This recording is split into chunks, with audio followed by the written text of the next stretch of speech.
I was thinking, I was in the car before I came in. You have to sit there until exactly 6 o'clock, because if you don't, somebody will come and give you a ticket. So I was sitting there, and this guy comes from around the corner of the restaurant, and he comes right in front of my car. He doesn't know I'm sitting in the car. And he starts smoking his cigarettes so hard and so fast. And you can tell he's on a very quick break. But I mean, sucking that thing all the way down to the bottom of his toes for all he's worth. And I thought, man, that was me.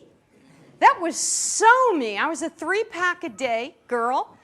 And that's a lot of cigarettes. You have to actually wake up in the morning and with your coffee or before your coffee starts, like go, to get them all in until you reach the evening. It's like, whoa, I smoked every one of those. You're smoking like every 10 minutes you're smoking a cigarette, lighting one off the other. And I thought about him and I thought, God, that was just so me, and there is no way in hell that you can stop an addiction like that by yourself. You can't. But we think we can. And I remember a woman who walked into her house one evening, into her worst nightmare. She goes into her house, turns on all the lights, goes to her bedroom, and there's a guy in the closet. Right? Worst nightmare. You cannot handle that situation alone. See, we on some level think that we are meant to handle our life by ourselves, and we make every effort to do it by ourselves until something that outrageous happens, and in that moment you know you can't. See, we think it is the worst moment in the world when we hit that bottom, but actually it's not. It's a moment actually of awakening, because in that awakening we remember something we forgot, and in the remembering of what we forgot, we are set free to walk forward in our life in a totally different way, and that's not alone. Because the greatest portion of our conflict in our life, the greatest, hardest part of our life, is the distance between our personality, me, and our soul. The I and the I am. The I can do it all by myself, and I should be able to do it all by myself. And the part of us that knows, what are you talking about? You can't do this all by yourself. You weren't even meant to. It's like Corrie ten Boom, that marvelous speaker, the woman who went through the concentration camp. She said, you can't do God's work without God. It's not possible. Whatever you call God, you can't do the work of life without life. It's not possible. She gets taken off. She gets carted off in her middle ages, right? She's like me, but imagine me like heavier and older looking and with sensible shoes. That's Corrie ten Boom. Because in Europe, they didn't do this. This is all America with the looks and the good looking, and you got to be thin and you got to do Bikram yoga. They didn't have that then. You were eating knedlach and chicken soup, and if you fit into your hand-me-down dress, it was a good day. So they take her off in her 50s, her mid-50s, and her older sister in her upper 50s, and they cart them off to Ravensbrück for hiding Jews in their attic. And she gets there, and she knows she cannot do this by herself. She knows she can't do her whole life by herself. Chances of doing the concentration camp by herself are nil. See, we still think there's a portion of our life we can do by ourselves. We should do by ourselves. We better do by ourselves. Everybody does it by themselves. Why shouldn't we? And we hold off a huge portion of our life thinking, this is mine, and if I need help, I'll ask for it, as if asking for help and doing it with assistance is optional. And that's where our trouble begins. We actually think it's optional. And the moment we think it's optional, we are hanging out there all by ourselves with our ass in the wind, and we're thinking, what the hell? This is so hard. And it is, because we weren't meant to do it alone. She goes to Ravensbrück. They take her off the cars, and she walks up to the line. She sees the line. She sees what's about to happen. She sees that you're going to go up to the front of the line, and there's going to be a guard there, and he makes every woman take off her clothes, everything, strip everything down. They look at you and they pass you on. This is Europe. This is Europe a half a century ago, where everybody's delicate and genteel. It's not like now, please take my clothes off. Please let me show you my titties. You know, it's not like that. That is so not them. Everything was just so private for them. So this was the first huge horror. But here's the thing. That wasn't even the issue for her. Her issue was on a string around her neck was tied a tiny little cloth bag this big, and in it, around her neck backwards, hanging right here in the middle of her back, was a Bible. Her connection. This was a symbol of her connection. If she had to go, she wasn't going to go alone. It's almost like God had her back. She could probably even have said that. And if God had her back, even in the concentration camp, she'd be the first to say, there's no possible way that the God of life, that life itself, isn't more powerful than what goes on in this place when it comes to me. It's not possible. It's not possible that the light does not overcome the darkness. Not fight with the darkness, overcome the darkness. That's the line. So she knows she's got to get online. I know I need to stop smoking. There is no way I don't know that I have a problem, right? Everybody in my life knows that I have a problem. When I was a TA, a teaching assistant at the university, putting myself through graduate school, my students came in to do their final exams, and many of them did them on the harm of smoking with the pictures of the lungs. So I knew I got the message. It was, oh, here are the lungs, teacher, and here is a good healthy lung, teacher, and here is the of course, and teacher. So I knew I needed to stop, but there was no possible way that I had the tools to put down something that became a way of life for me. See, when we think we have to do it alone, we're asking ourselves, our mind,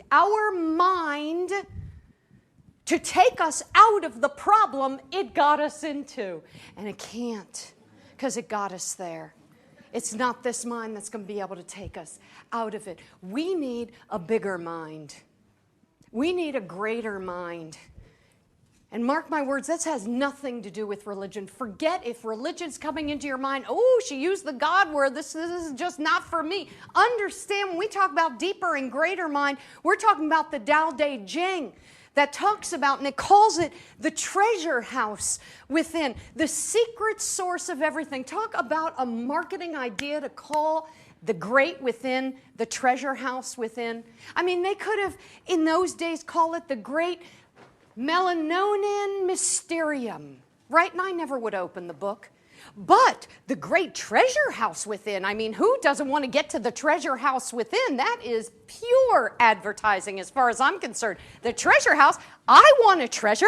And then it says, within, and it rhymes, which is always good, which is how you knew zippity-doo-dah before this talk opened. It rhymes, and it says, within, this is where the world's treasure has always been. And it's light, and it's wonderful, and we go inside, and yet we don't go inside to access that mind greater than our own, that is our own, that can only be accessed by our own mind, until we are groveling on the ground, as I did, in front of perfect strangers, having broken a cigarette the night before, and then tossing it cavalierly, like, oh, God, this is broken, I'm not going to smoke that. Well, the next morning when there was nothing to smoke, right? And there was no Korean deli, like, down the street. You're in the middle of nowhere. I was on retreat. Worst idea. On retreat with all these, good people, and I am on my hands and knees on this horrid shag carpet that had probably never been cleaned,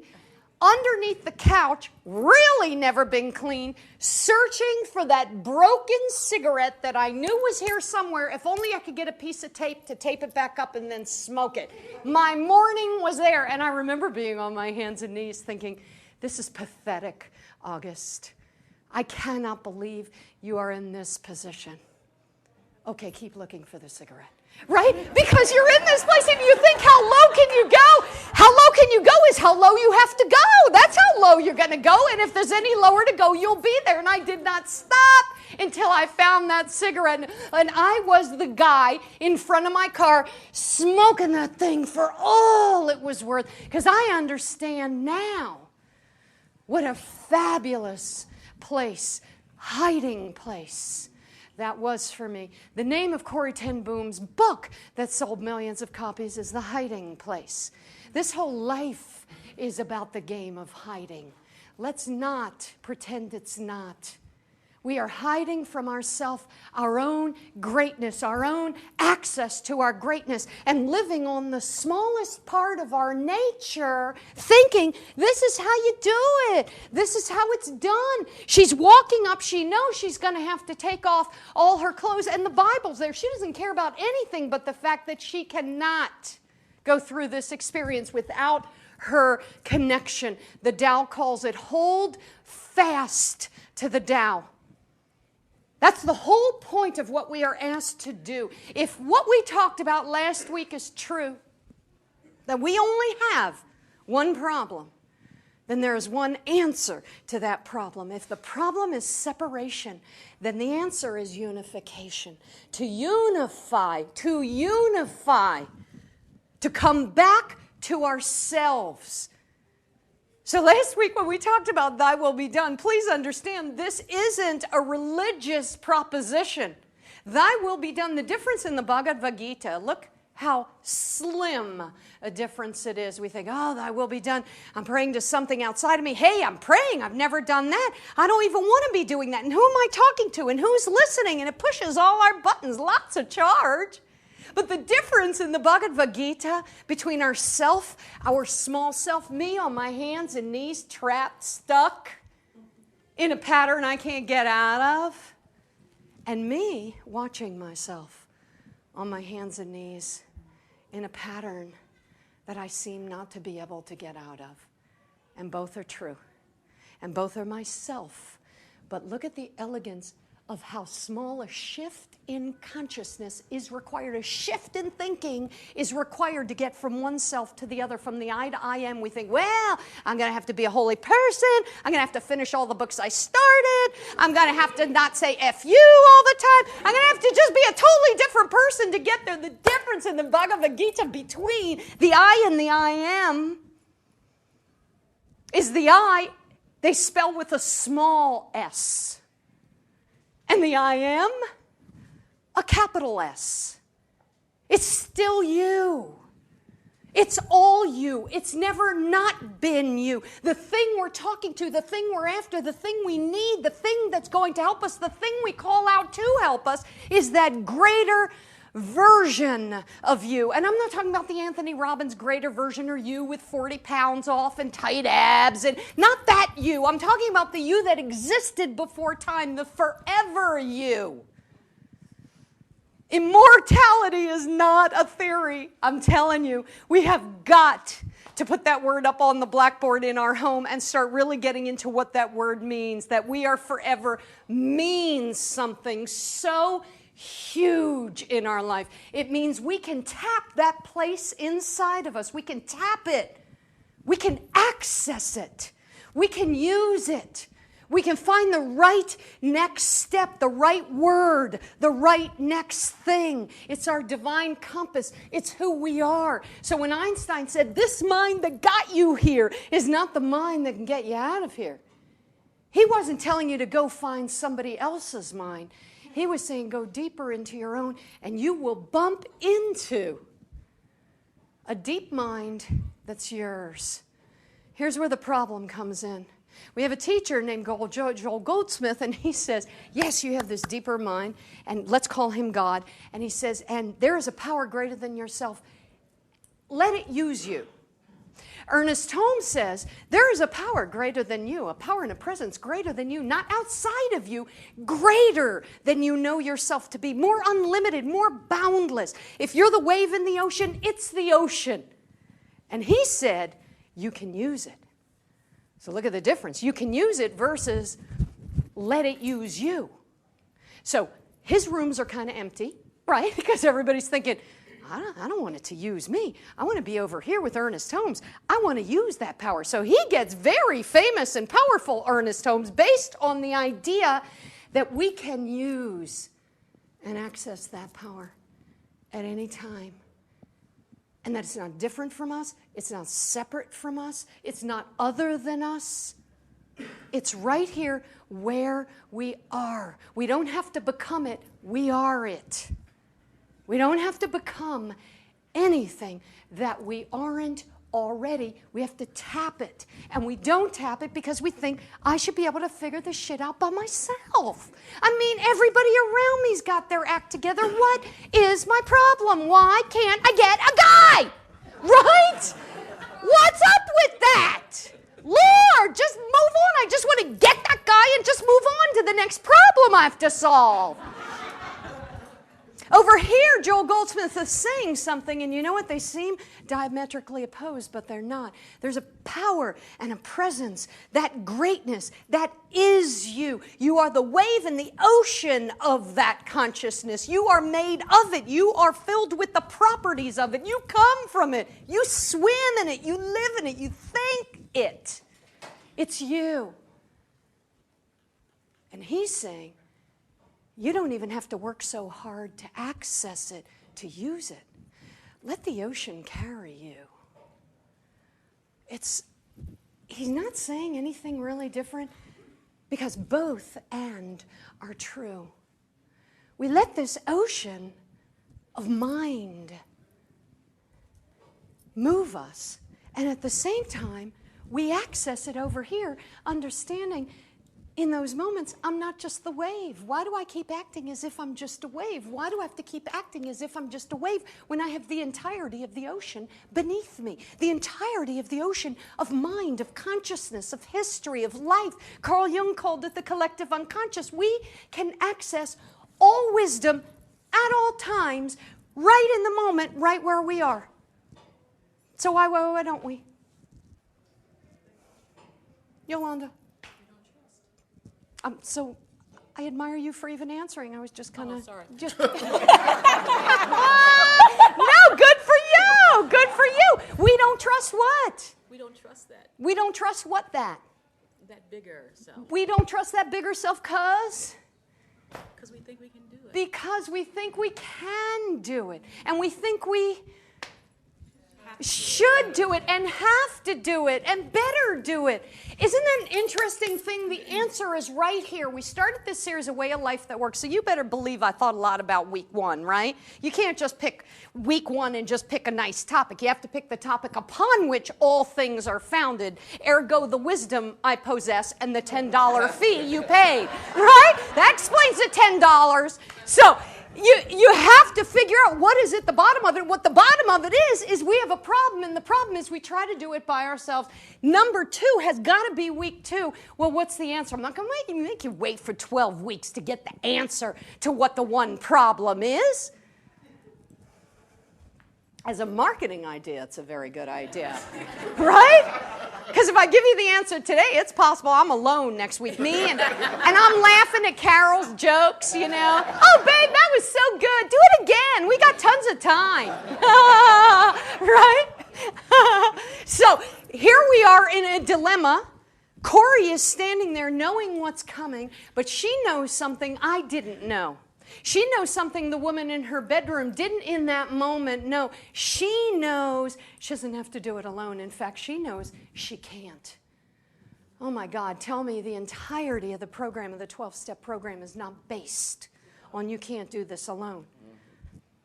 Because when that program was developed in 1936, it wasn't developed for people who got a little tipsy and, pulled their skirt over their head with their second martini. These were guys who were in the gutter or in an institution or in jail, or their corpses were on the way to the graveyard. These were hard drinking men who drank as I smoked, constantly from morning till night. And what they had to recognize, and here's the beauty of it, what they had to recognize was, I can't do this myself. And it's not a humiliating statement.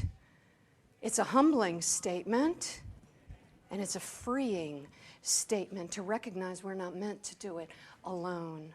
And that program thrives because your first stop in that program is, I can't. I can't. I can't. And you've tried it. Anybody who's an addict in this room knows that you've tried every which way. You've tried to figure it out. So Corey decides, she puts out her prayer. And we're not talking about special prayers. Please hear this. This hold fast to the Tao doesn't say you have to pray a certain way or do a certain thing. It says, hold fast to that which you know is greater and deeper than you, that is you. The ocean is not separate from the wave. The wave is never separate from the ocean. There is no wave without the ocean. Hold fast to the greatest knowledge you have about what you are, the I am, what you are, capital S. That's the only difference. You're not looking outside yourself, you're looking inside yourself, deeper. And you're hooking on to the idea of the capital S, still you. And she puts out her prayer, man, make something happen here. Because this is not good, what's happening right here. The whole thing's not good, but this moment's not good. And I can't go where I'm going without holding fast to you. And all of a sudden, a guard goes by her and her sister, Betsy. And she sees Betsy, who's more sickly than she is. She's a very strong woman. Her sister is older and a little bit sicklier, and she's turning white, her sister. So she turns to the guard and said, my sister is very ill. Can we just go to the lavatory? And he says, yeah, you can. There's a drain pipe. Go over where the drain pipes are. That's the lavatory, okay? So they go into that room. And in that room, all the spigot heads, we know what all that is. And there in the corner, covered with lice and cockroaches, is a little bit of furniture with old, ratty prison, I can't even call them dresses, because I'm sure by that point they were just so threadbare they were not even dresses, they were tissues, were all thrown in this area. Whoever had the guards had thrown some things in there. She gets an idea and she says, oh my God, this, she said, was not cockroach-infested furniture. This was like the furniture of heaven, because it was furniture. She could take her Bible, she could put it somewhere, she takes it off, she puts the Bible, sticks it in that horrible little place, and she walks out with her sister back online, and they go through the first inspection. And it's a miracle. She gets herself back into the bathroom where they're all headed, they all have to go. She takes her Bible out, and now she's got to walk through another set of guards. So they give her the prison little sheath. She puts the Bible back on, hides it underneath, but it is so obvious something is there, there's no question. And she walks by and she asks this question, to thy will, right? We're just going to use that. Let's get out of the idea that thy will is anything other than the ocean in which we are born, from which we came, in which we live and move and have our being. That's as religious as you have to make it. You don't have to make it religious because it has nothing to do with religion. It has to do with who we are and what we are. That's all. I think sometimes we throw out the baby with the bathwater thinking it's religious, so the whole thing goes out the window when we forget. Religion came after the fact. Who we are preceded religion. From the day we were here, we are who we are. Religion just is a way of trying to encode it and categorize it and explain it. And sometimes it's explained well, and sometimes it's not explained well. Sometimes it moves you closer to that treasure house, and sometimes further away. She's almost to the point of seeing this second guard, and there's no getting out of it now. She's already gone to the ladies' room. So she asks for the prayer, Lord, put an angel in front of me And then she realizes that angels are transparent. And she says, and make him untransparent. Right? That's her prayer. You gotta love it. Give me an untransparent angel. You think your prayers are bad or weird when you're in need, right? This is to show you there are no prayers that are bad or weird. There is simply holding fast to something, to the mind greater and deeper than the one you have with your own eyes that says, oh my God, we're screwed. Because that's all we can see. The woman who walks into her apartment, me on the floor on my hands and knees, we're screwed. Anybody who looks at that situation would tell you the same thing. Of course they would. Of course they would. There's only one way to look at a situation in which you're trapped, and that is you're trapped. And as the wave, you are. As the wave, we're always going to be in situations that we're trapped in. But here is the glory of what I am telling you. It is not the end of the story. When we are trapped, we begin to look deeper because we have no choice. And in looking deeper, an amazing thing happens. We find that within, deeper within than we ordinarily look, because why should we look? We're so busy trying to figure shit out. We're not looking deeper. When we look within, because we have no choice anymore, we're trapped. Our back is against the wall. We're on our knees. We can't go any further. We will look deeper. And when we look deeper, we're going to see something we never saw before. I promise you, you're going to see something you never saw before because you're looking with deeper eyes than you ordinarily use. You're not using the eyes of the little self, small s. You're using the eyes of the greater self, greater self. What's the difference between the two selves? One thinks it's a wave, and one knows it's a wave in the ocean, and it is the ocean. That's the difference. Can you imagine the feeling of thinking you are just a wave? And how limited that thought is, because you're watching all the waves crashing and thinking, I'm next in line. And look, after they crash and this horrible thing happens, you hit the shore and then you disappear. It's like, what the hell? What kind of life is this? It lasts 8 seconds. It's a horrible thing. It's one bad piece of news after another. Those of us who've lived by the ocean, when you watch it and you think, that's what I think I am. But that is not what you are. You are that which holds the waves. You are that which fills the waves, and you are the wave. You are all of these things, and when you know you are the wave that is the ocean, that's you, capital S. That's all it is. That's you, capital S. It's still you. All that dread and weirdness we have about thy will be done, turning it over and letting go, all that stuff that keeps us from holding fast to the Tao, keeps us locked into the place where we think, I am the wave, that's all I am, that's all I'm ever going to be. That's it, end of story. And we see the end, and the end doesn't look good. The end of my story was emphysema. I knew the end of my story. My doctor told me the end of my story. And he told me what emphysema looks like. In the morning, I have, when you're a smoker and you have your coffee, and I had a beautiful red lacquer lighter and, a leather thing to put all over it. And, in all of my writing, everybody smoked. All the characters I ever wrote about, they were all smokers, because what is sexier than smoking? Maybe not from the inside of your body, but from the outside. It's so hot. Europeans, oh my God, they make smoking so hot. I could not let go of that morning ritual, because that morning ritual was my thing. As somebody with emphysema, my doctor told me and showed me a brochure about, I would be getting up. I'd have to forego the red lacquer thing and the leather stuff and the beauty and the sitting and smoking and thinking I'm so hot. And I'd have to be down on my hands and knees every morning the rest of my life, because my first stop would be out of bed, on my hands and knees, hocking up the phlegm balls, right? Want to kiss me now? Hocking up the phlegm balls, right? Come on, baby, give me some tongue. You're hocking up the insides of your chest from all of the smoking I had done, and I still couldn't stop. I was still a wave with no contact to the ocean and no way to get myself out of this situation, thinking that I was a wave that was going to come to this bad end, because that's what happens to waves. That's the small self. This woman goes to her closet. She sees this guy in her closet, right? And our first thought, as a wave, is it's over. Bam, done. That's your eyes. That's your sense perception. That's the little self. And you don't even have to take the situation to as far as I'm taking it. I'm saying we all have situations we have to deal with. Parent stuff, children stuff, friends stuff, family stuff, economic stuff, debt stuff, landlord stuff, all kinds of stuff. Everybody gets their deal. That's the classroom. That is earth. That's the classroom. That is earth. Okay?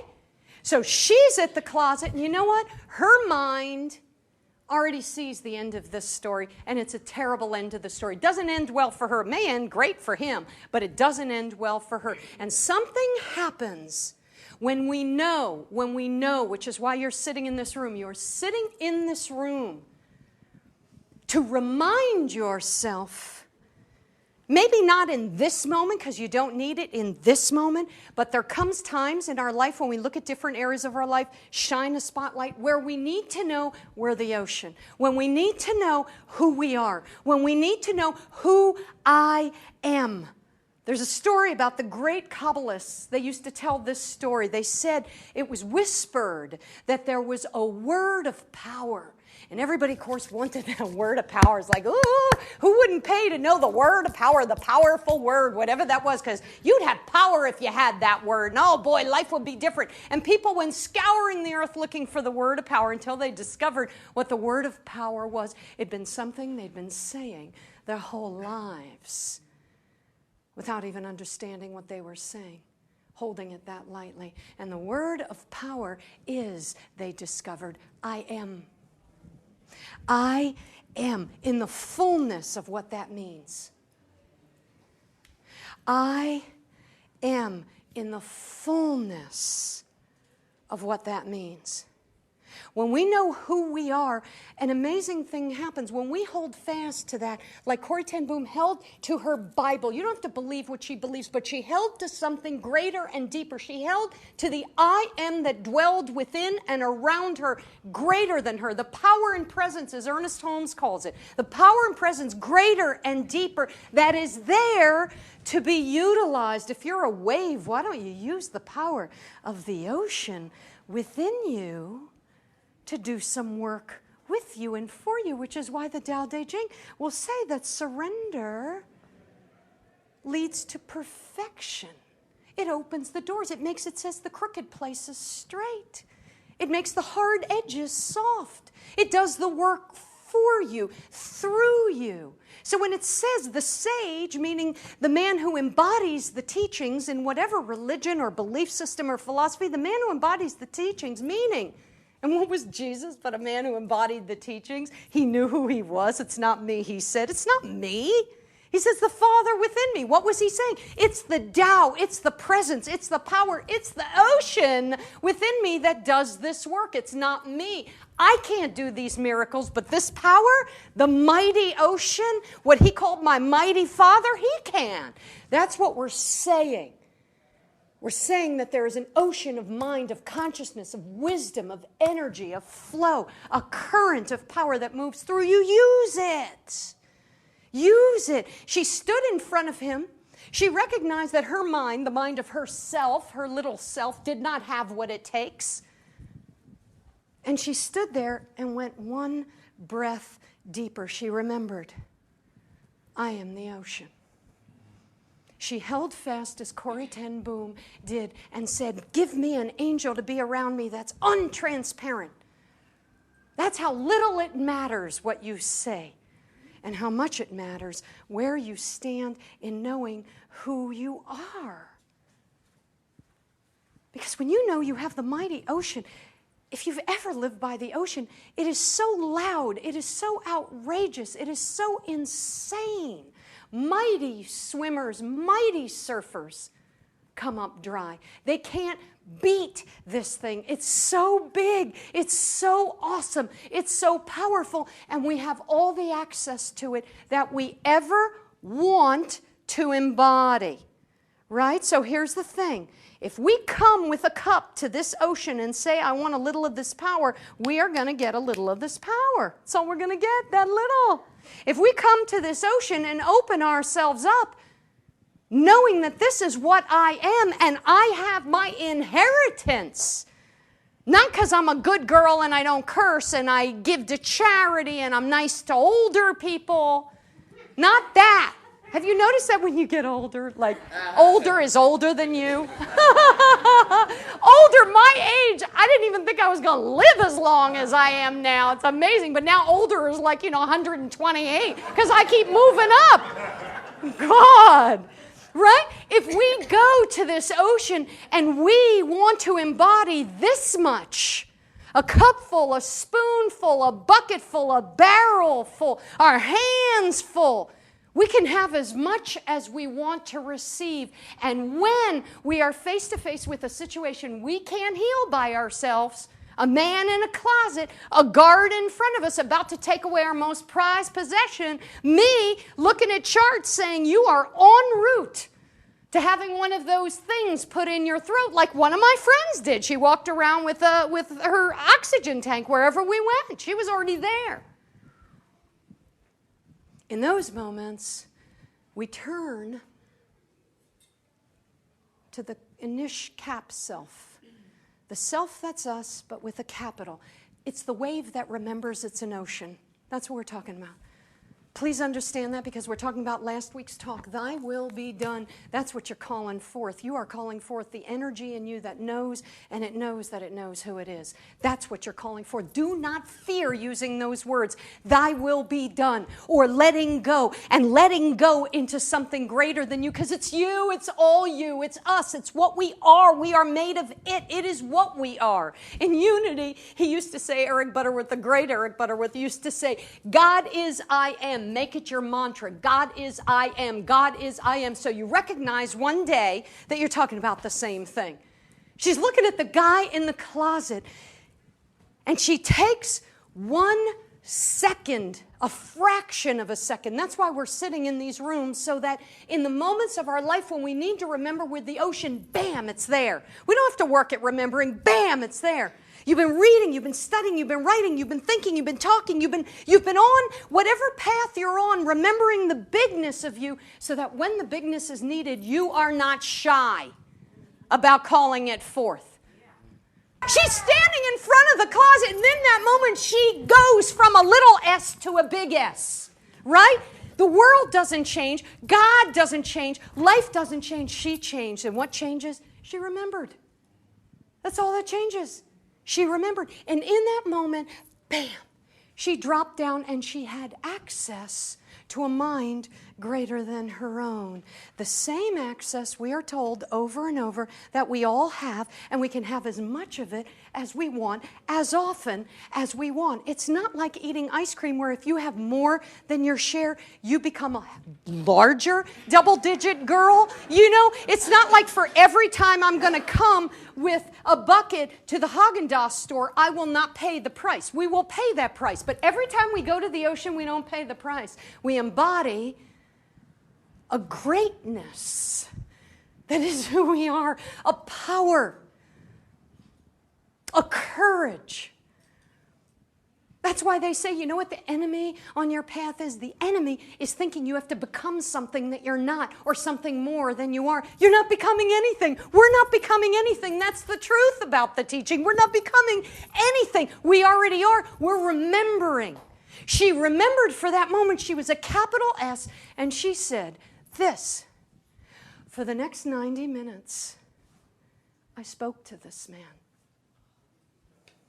Can you even imagine? I'm not sure I can even imagine. She spoke to him from a place that saw him and was not afraid. The mighty ocean, it's not afraid. The little wave is scared shitless every single day of its life. Are we not? A bill comes in, it's a little high. Ah, shit. Somebody says something and they put us in a bad light and maybe our reputation. Ah, shit. Or our parents, they're not as proud of us as they should be. Ah, shit. For the wave, every day is a catastrophe. Every day is an emergency. Every single day, we got to bob and weave and figure out how to handle all the situations. We're the mighty wave, man. It looks at those things. It looks at our bills. It looks at our life as a whole. And it knows who we are. The wave doesn't see itself as it really is. It compares itself to every other damn wave around it, and it comes up short, doesn't it? The ocean compares itself to nothing because nothing compares to the ocean. She stood and talked to this man for 90 minutes because she saw him as a broken wave in the ocean, not consciously, but from that place of knowing the next right step, the next right word. And we say, yeah, that's her, that's not me. Because if you had met this woman, you would know she would be as scared as you would be, as I would be, as any of us would be, walking into her house into a situation that was like a true 911. But she accessed that place. She didn't hesitate to, and here's the difference. In emergencies, in crises, in situations where our back is up against the wall, in places where we are stuck, we're just ground down to our knees, the good news is that we don't hesitate to go deeper because we have no choice. And when we go deeper, we see something we never saw before. So when Corey asked for those angels, the untransparent angel, to come around her, she said, the guard, there's me, there's my sister, and there's the woman behind me. And the guard manhandles my sister and pushes her through. And then he manhandles the woman behind her and pushes her through, feeling their bodies, feeling if anything is hidden underneath. He does that to the woman in front, her sister, to the woman in back, and totally, as if by some kooky miracle, doesn't even see her. Untransparent angel. Remember that prayer.